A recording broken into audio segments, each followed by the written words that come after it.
Okay, so while I'm digesting my chicken and it's a hurricane outside or something, I decided I'm gonna give you a tour of the home gym, which is at this point pretty much finished.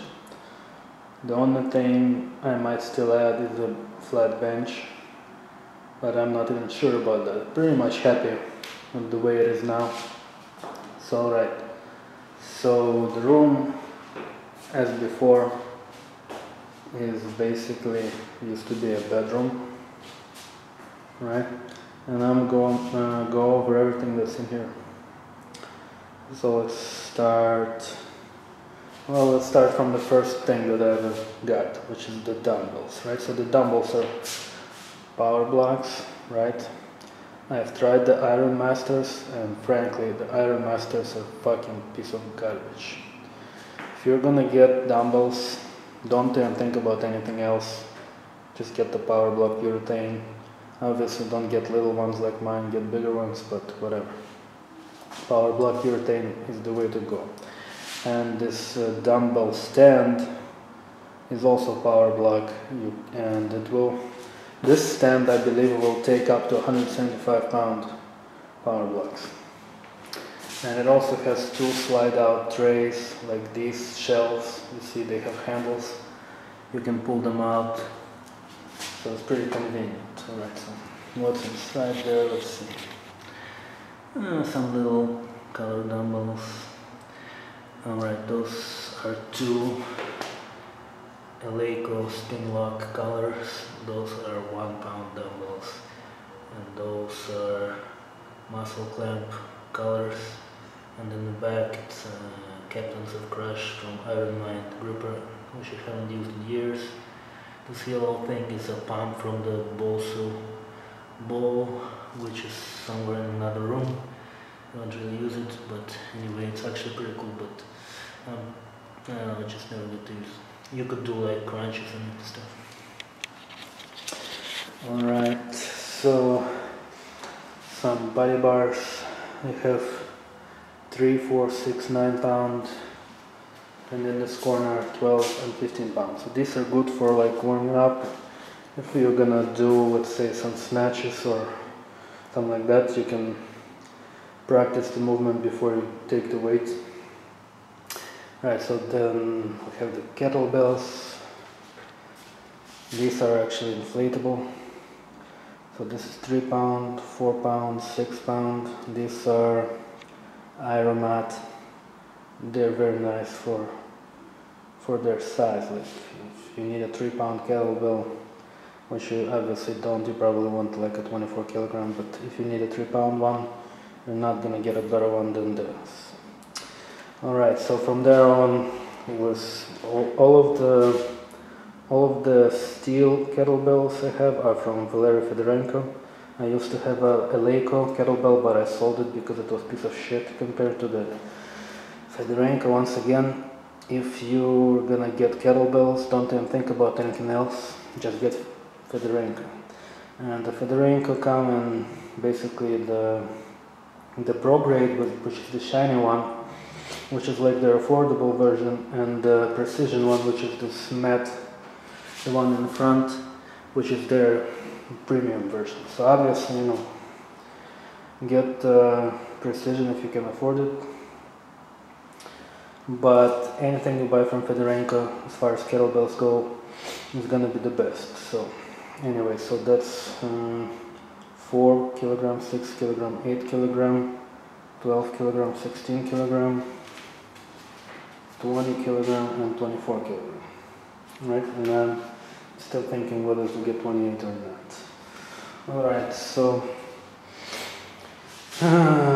bumpers, alright. So the red one is 2.5 kilogram, Eleiko, white one is 5 kilogram, Yosaka.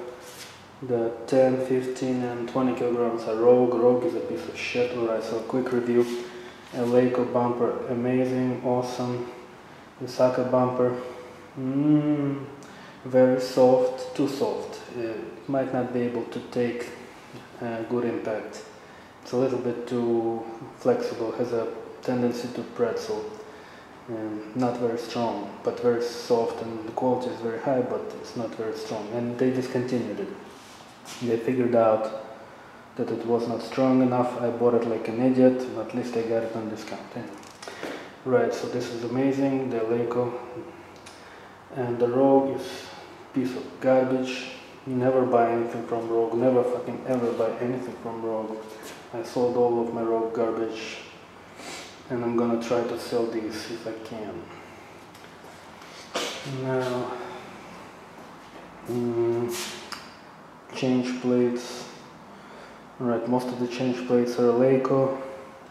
Very nice, nice color. Feels pretty strong, like it's rubber coated, but the rubber is almost like steel. It's really strong rubber. And then the black ones are Yosaka, amazing, very high quality. And this is a 0.25 kilogram stainless steel Ivanko. Very nice, I like it.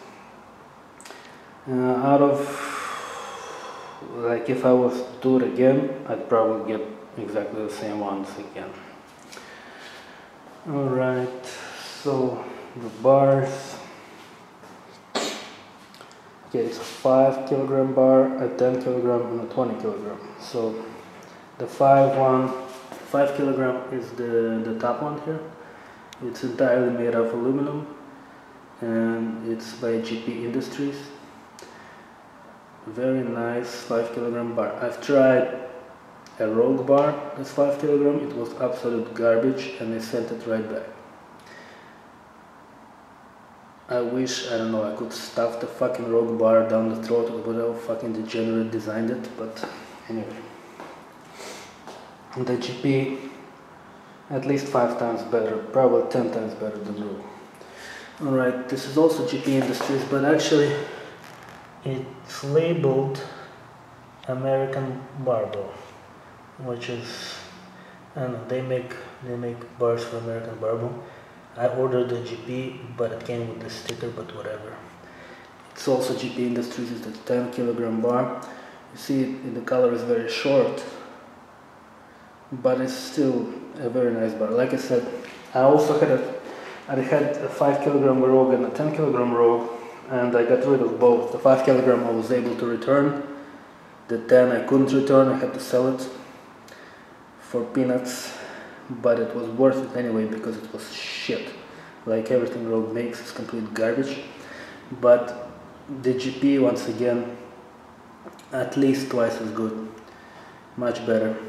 You get a nice grip on this, and the machining is much better. The Rogue was just shit. Everything about it was shit except the spin. The spin was okay. Everything else was shit. Now, the middle one is Eleiko Sport Training, which I'm not very impressed with, considering, you know, my expectations from Eleiko. I thought it would be better, but even though it's not as good as I hoped, not even close to as good as I hoped, it's still by far the best bar that I own, and it's better than the GP, and obviously you can't compare it to Rogue.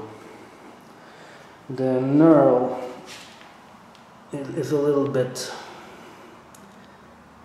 it's not to my liking. I don't like it, but some people like it, whatever. It's one of those things which are, you know, personal preference. Aside from the knurl, it would be pretty good, but, well, anyway, it's already, the Eleiko is already in that range where it starts to become a matter of personal preferences, you know. The Rogue is garbage by any standard. The GP is decent, but nothing special, you know. And the Eleiko is already starting to get special, but it's still not perfect. Anyway, so this is a fan. It's actually a very important Without this fucking fan, I'll be dead in half the time. Like I'm able to work out for as long as I need to without dying because of this fan. And I tried to replace this fan. This is a 30-inch Air King direct drive 1/4 horsepower fan. Quiet series. I tried to replace it with a 42-inch belt drive fan, but it didn't work. Turned out that the 42-inch fan cannot work in this room because the room is not big enough for it, and sort of the air stream from the bigger fan would sort of fold right back on itself and cancel itself. You know, I knew, like I could tell that the bigger fan would do a great job in like a warehouse, but in this particular room it just wasn't working. I sent it back.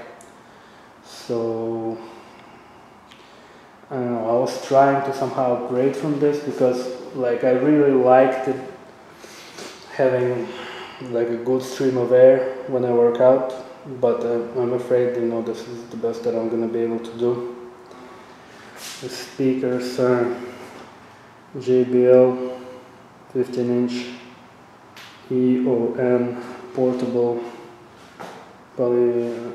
polypropylene DJ speakers. You know, JBL is absolutely the best company in the world when it comes to speakers, but these speakers are garbage because they're just designed to be cheap, lightweight, portable plastic speakers, and that's exactly what they are.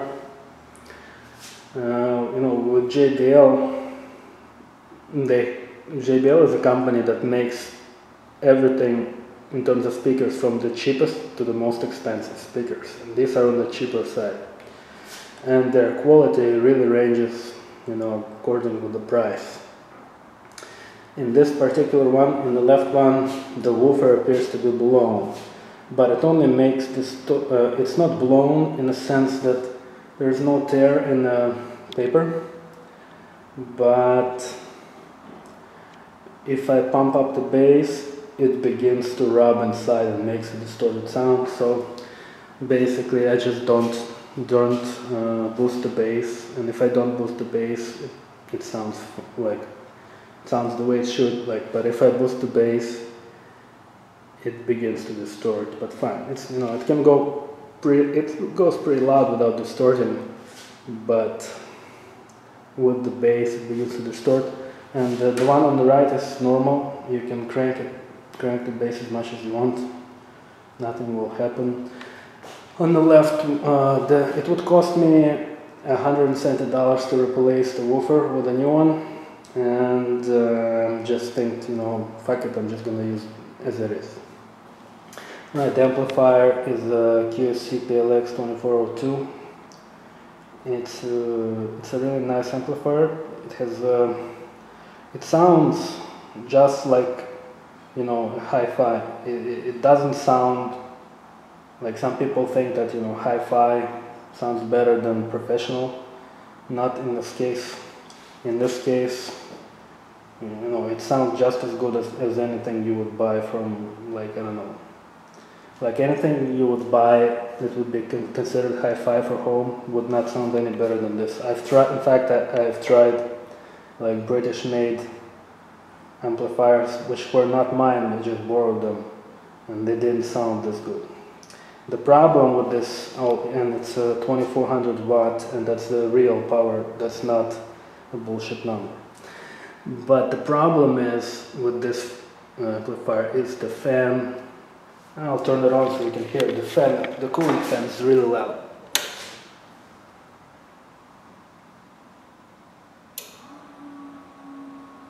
Do you hear that?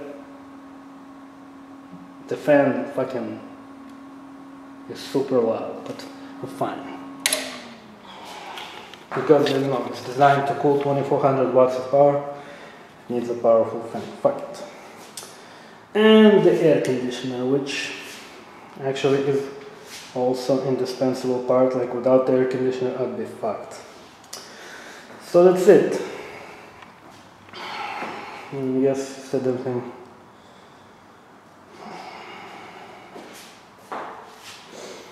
pretty happy with all this shit. You know, I wish the air conditioner could be a little quieter, but whatever. It came with the building, I'm not gonna change it. Alright, thanks.